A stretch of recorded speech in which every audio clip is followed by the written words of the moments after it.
Уран КЗ мобилді тобының кезекті сапары Атырау облысында жалғасты. Бізге келіп түскен өтініштер бойынша жергілікті тұрғындардың әлеуметтік мәселесі жетіп артады. Сол себепті жергілікті тұрғындармен кездесіп, өз ауыздарынан мән-жайды еститін боламыз.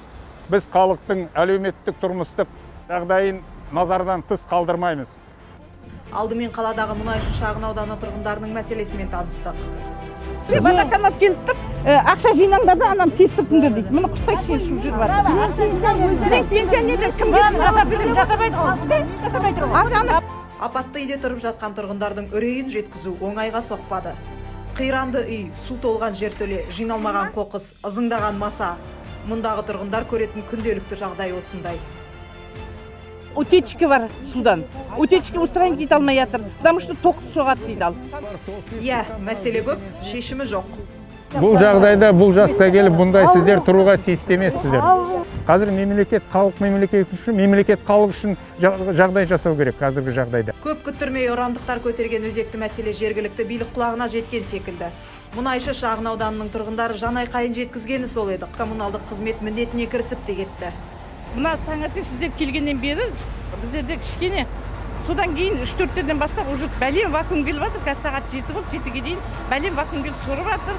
Енді астындағы авариямыз біздің осылай кетіп берсе. Әйтсе де әкімдіктің бұл әрекеті көз бояушылық емес пе екен деген күмән бар. Сол себепті мәселе біздің бақылауда болады.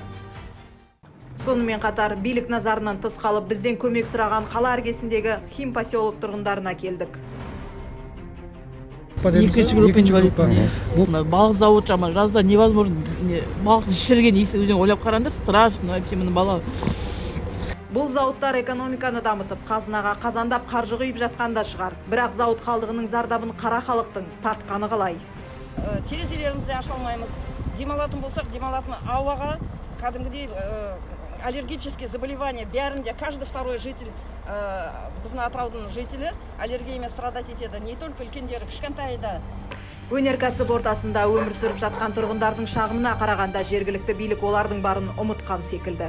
Мысалға, осы жердің бәрі көрсетіп болса, мына әкімшіліктен қазір халықтан сұрадық, биліктің өкілдерімен кездесесіздер ме деп. Олар келмейді. Олар мұнда бұл мәселені көрмесе, сонда біз қалай болдық? Біз Атырау халқының проблемасымен танысуды одан әрі жалғастырамыз. Содан соң сан сұрақтың жауабын облыс басшыларынан сұрайтын боламыз.